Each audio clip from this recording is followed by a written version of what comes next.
Yo, salut tout le monde, c'est Final Fight 4 à l'appareil, j'espère que vous allez bien. Aujourd'hui on se retrouve pour la review du chapitre numéro 11 de Hidden Zero. Et encore une fois je sors un peu avec la banane parce que c'est quand même un chapitre hyper osé, donc de la part de Mashima. On voit encore qu'il s'est complètement détaché de Fairy Tail, il part dans des trucs complètement what the fuck. Et il gère très bien son histoire parce qu'il a réussi donc à expliquer, à vaincre sans trop de soucis le problème des paradoxes temporels. Donc dans son chapitre, dans son univers, il n'y a pas vraiment de paradoxe temporel parce qu'en fait, ils n'ont pas fait de voyage dans le temps. Shiki, Rebecca et Happy n'ont pas voyagé dans le temps, mais ont été dans un univers alternatif. Donc je vais vous expliquer un peu les bails parce que c'est assez compliqué. Donc en réalité, une créature démoniaque appelée Dévoreur de temps, Croque-Mitant, sévit dans l'espace. Cette bestiole, cette espèce de monstre, se nourrit du temps de différentes planètes. C'est-à-dire qu'il peut par exemple bouffer 100, 50, 150, 200 ans d'une planète. Il bouffe carrément le temps de cette planète.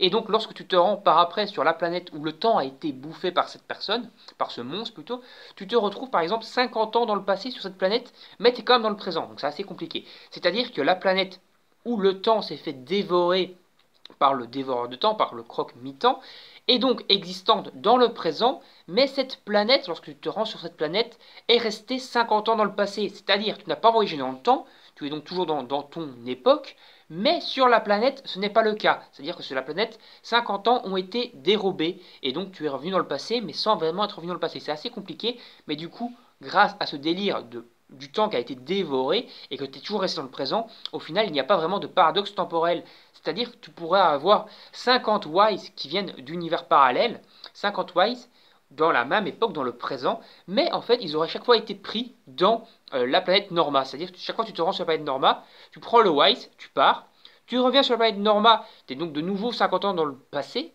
donc voilà, et il y a un nouveau Wise qui est là, tu le prends de nouveau, et tu peux te créer une armée de Wise comme ça, une armée de Sibyl, etc., sans que pour autant tu détruises le paradoxe temporel, puisque tu es toujours resté dans le présent en réalité. Donc c'est assez compliqué, mais ça permet de faire un gros délire avec le fait que Wise soit venu avec eux, donc dans le présent, soi-disant revenu dans le futur, quoi, a été propulsé de retour vers le futur, et ben ça n'a rien changé. C'est-à-dire que même si Wise du présent rencontre Wise du futur physiquement, il ne se passera rien. D'ailleurs, dans cet épisode-ci, Wise rencontre Wise par l'intermédiaire d'une conférence téléphonique. Et donc le docteur Wise du futur, le vieux docteur Wise quoi plutôt, leur explique qu'en fait donc il n'y a pas de paradoxe temporel et leur explique qu'en fait la planète Norma était interdite d'accès maintenant parce qu'en fait lorsque le dévoreur de temps, lorsque le croque-mitant place sur une planète et bouffe le temps d'une planète, cette planète est mise en zone de quarantaine, elle est interdite parce que ça peut être dangereux et tu peux te rencontrer toi-même. Donc ça peut peut-être être dangereux pour toi, ça peut pas être dangereux pour la continuité temporelle, mais ça peut être dangereux pour toi-même de te rencontrer toi-même. Et en plus, c'est une planète qui a été dévorée. Donc, qu'est-ce qui ne fait pas croire que donc le croque-mitant reviendrait bouffer tout le monde? Parce qu'en soi, dans cette chronologie, dans cette planète, théoriquement, tous les habitants donc, qui ont vécu 50 ans après donc, le moment du Wise du passé, c'est-à-dire avec Sibyl, c'est assez compliqué, moi j'essaie de vous expliquer, mais lorsque donc, il y a eu l'arc actuel où ils ont combattu Sibyl, il y a normalement eu 50 ans qui sont passés, 50 ans qui ont été dévorés. Mais c'est-à-dire que les personnes qui, a fortiori, n'ont pas réussi à s'échapper lorsque le croque-mitant est venu les bouffer, bah, ils ont disparu. Le Wise du futur, lui, a réussi à s'échapper. Mais par exemple, il y a peut-être des personnes nées sur Norma après, donc pendant la période des 50 ans, donc ces personnes nées sur Norma, par exemple 25 ans avant le présent, donc ça c'est compliqué, mais bon, des personnes qui ont par exemple, éventuellement, Wise a eu une fille, on va dire. Wise du futur a eu une fille. Cette fille aurait 25 ans dans le présent. Mais elle a été dévorée par le croque-mitant, imaginons. Ça veut dire que cette fille, cette femme a disparu. Elle a été bouffée par le temps, par le monstre. Et donc celle-là a disparu. Donc ça veut dire que les personnes qui n'ont pas réussi à s'échapper de la planète auront tout simplement disparu. Donc c'est assez compliqué, mais ça veut expliquer donc qu'il y a quand même eu des morts et quand même des dangers avec le croque-mitant. Et donc le croque-mitant pourrait revenir encore bouffer du temps de la même planète.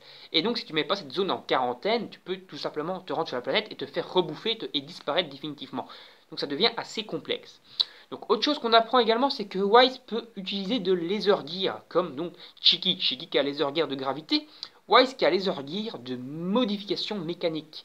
Donc en fait, il n'est pas réellement mécanicien de ses propres mains, mais il est mécanicien grâce à ses pouvoirs magiques. C'est-à-dire qu'il peut faire des modifications. Donc il a théoriquement ressuscité, soigné Happy, transformé Happy en robot grâce à son pouvoir Ether Gear. Et il peut également donc modifier par exemple des motos pour les rendre en moto méca volante et tout ça. Et ici, il a surtout amélioré le vaisseau donc de Shiki et Rebecca. Donc Shiki et Rebecca qui veulent un vaisseau pour pouvoir aller voir Mother n'ont pas finalement besoin d'en acheter un nouveau, mais ils peuvent demander tout simplement à Wise de l'améliorer. C'est d'ailleurs ce que Wise a fait. Il a carrément boosté son vaisseau, amélioré les performances de 70% de certaines capacités d'Ether, de vitesse et tout. Il a tout amélioré. Il a créé un vaisseau super tuning, super puissant, super boosté, qui va leur permettre normalement, théoriquement, de se rendre jusqu'à chez Mother sans devoir acheter un nouveau vaisseau. Donc ça c'est plutôt très intéressant. Et d'ailleurs Wise en fait leur dit, tu me files ton vaisseau et je vous laisse filer de la planète. En gros, Wise est devenu propriétaire du vaisseau parce que tout simplement Wise, surtout le Wise jeune, hein, je parle, est très toujours bandit un peu dans l'âme, voire avoir des richesses, de l'argent, voleur, etc. Et donc tout simplement, il ne fait rien pour rien. Donc il a dit, je vous aide à filer, je vous aide à vous enfuir des flics, donc de Norma qui vous poursuivent, mais si je fais ça, le vaisseau m'appartient maintenant, c'est moi qui deviens propriétaire de ce vaisseau, et en gros, si je veux le vendre pour me faire des thunes, ben je le vends pour me faire des thunes. Donc voilà, c'est un peu un petit délire comme ça, donc c'est intéressant, ça permet de voir deux Wise différents, même si au final, on se rend compte dans l'épisode, dans le chapitre actuel, que le Wise du futur est toujours un petit peu barré également et un petit peu fidèle à lui-même, qu'il est peut-être encore un peu bandit dans l'âme, parce que tout simplement, il s'est enfui donc, de la planète normale, ça on le sait, mais il s'est enfui pour partir soi-disant à l'aventure, mais tu le vois avec des lapines, des Bonnie Girls et tout, affalés dans le vaisseau qui peut pas picoler et tout, donc limite un petit peu. Il n'a pas vraiment changé tellement que ça au final au niveau du caractère. Et ça c'est plutôt intéressant à signaler. Mais je me demande si Wise du présent et Wise du futur, donc les deux Wise qui au final sont de la même chronologie, mais bon les deux Wise vont se rencontrer physiquement, ça pourrait être intéressant. Et ce qui est également intéressant, c'est que maintenant donc le Wise du présent, le Wise du présent mais du passé, donc ça c'est compliqué, mais bon, le Wise jeune, quoi, on va faire ça plus simple, et donc maintenant membre de l'équipe de Chiki, etc. Donc ça veut dire qu'il y a deux membres Ether Gear dans l'équipe, et donc je me demande, je pense qu'on va encore avoir d'autres membres maîtrisant différents types d'Ether Gear, gravité, mécanique, peut-être des Ether Gear de feu et tous des petits délires comme ça, la Fairy Tail, ça pourrait être intéressant. Mais surtout, ce qu'il y a de très intéressant également dans ce chapitre, c'est la fin du chapitre, le cliffhanger, où tout simplement RZ Crimson a utilisé donc son vaisseau et a capté le vaisseau de Shiki, les a capturés dans un espèce de truc pour les attirer, de trucs de gravité, un petit peu comme il y a dans Star Wars, etc.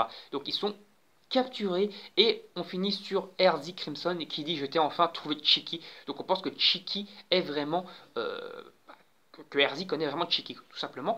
Et également, encore autre chose que j'ai tiens à préciser, c'est que, en fait, le petit robot Pino a été fabriqué non pas par Wise vieux l'a juste amélioré, mais il a été fabriqué en fait par le grand-père de Shiki, qui se fait appeler le roi des monstres. C'est très intéressant.